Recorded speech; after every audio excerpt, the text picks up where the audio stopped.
सिद्धि की शादी के बाद वो ससुराल चली जाती है। पीछे रह जाती है भाभी रानी। सिद्धि के ससुराल जाते ही भाभी कहती है, अरे वाह जी वाह, सारे कपड़े मेरे। हाय रे पैंट, अरे वाह वाह, मजा आ जाएगा। अरे ये सिद्धि की अलमारी के सामने खड़े होकर क्या बड़बड़ा रही है? जाकर देख मेहमानों को विदाई की मिठाई मिली कि नहीं। अब हाँ माँ जी, क्यों नहीं, लेकिन पहले कपड़े तो बदल लूं। अब रानी आ जाती है सिद्धि के उन कपड़ों में जो वो ससुराल जाने से पहले घर छोड़ जाती है। अरे रानी, कुछ दिन रुक जाती। अरे ये तो सिद्धि बिटिया को मैंने ही दिया था, बड़ा ही फबता था उस पर, तुझ पर तो कुछ खास नहीं लग रहा। अब वो ना मेरे सारे कपड़े गीले थे तो सोचा पहन लूं। वैसे भी सिद्धि को कौन सा दिन पुराने आउटडेटेड कपड़ों को पहनना है।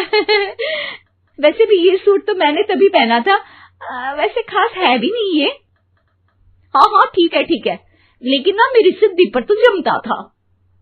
सारे मेहमान चले जाते हैं और सिद्धि ससुराल से मायके पहली बार आती है। अपना घर, अपना कमरा, अपनी अलमारी। ये बोलकर जैसे ही सिद्धि अलमारी खोलती है तो सामने उसके कपड़ों की जगह कुछ और ही रखा होता है। माँ, जरा कमरे में तो आना। सास और रानी वहां पहुंच जाते हैं। रानी ने पहनी होती है सिद्धि की जींस और टी शर्ट। अरे भाभी, ये क्या? ये तो मेरी बड़ी ही महंगी टी शर्ट है, इसे आपने घर में क्यों पहनी है? अरे बहुत मिलती है दीदी ये चौक की मार्केट में, 150 में। ओ भाभी प्लीज, ये एरोपोस्टल है, 2000 की एक टी शर्ट। ओहो, 2000 में तो दीदी 4 साड़ी आ जाए। अब क्या बोलूं भाभी, ये मेरी अलमारी में छोटू के कपड़े, तो मेरे कपड़े कहाँ हैं? मेरी अलमारी में। अब दीदी आपको कौन से पुराने कपड़े पहनने थे?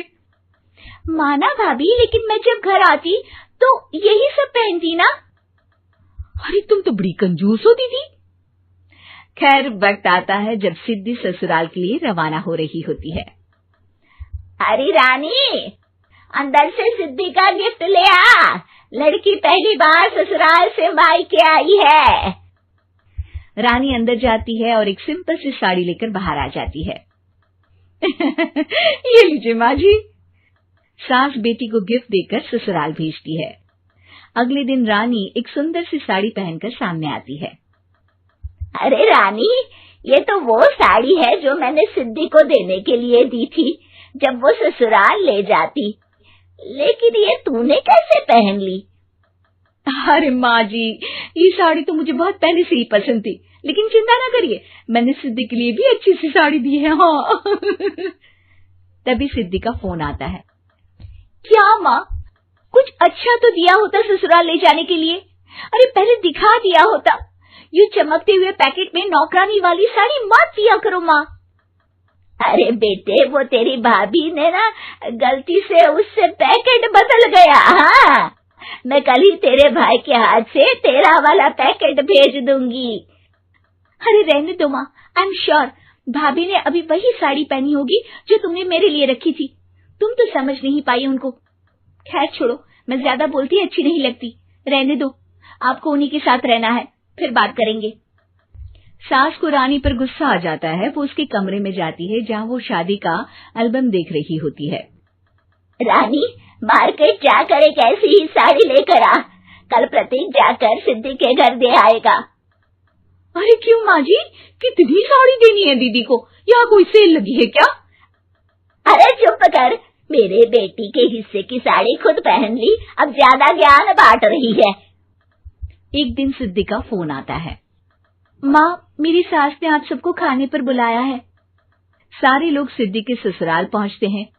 खाना खाकर वो लोग निकल रहे होते हैं कि सिद्धि की सास सभी को गिफ्ट देती है। अरे बहन जी, बेटी के घर का खाना खा लिया, यही बहुत है जो आप ऊपर से गिफ्ट भी दे रही है। अरे बहन जी, आप भी कहाँ इन बातों पर विश्वास कर रही हैं। सास सभी को गिफ्ट देती है, लेकिन रानी को जो साड़ी देती है वो अजीब सी हरे रंग की लाल रंग के बड़ी छाप वाली होती है। अरे छी छी, ये कौन पहनेगा? सासू माँ को तो जरी वाली इतनी सुंदर और मेरे लिए ये नौकरानी वाली। अरे भाभी, दरअसल मैं जब भी घर आती थी आप वापसी में ऐसी ही साड़ी देती थी ना, तो माँ ने सोचा कि आपको आपकी पसंद की ही साड़ी क्यों ना दी जाए। बेचारी रानी, बोलती भी तो क्या। सिद्धि और सास रानी का चेहरा देखकर हंसने लगती है, तो रानी समझ जाती है कि अपने ही बिछाए जाल में वो फंस चुकी है।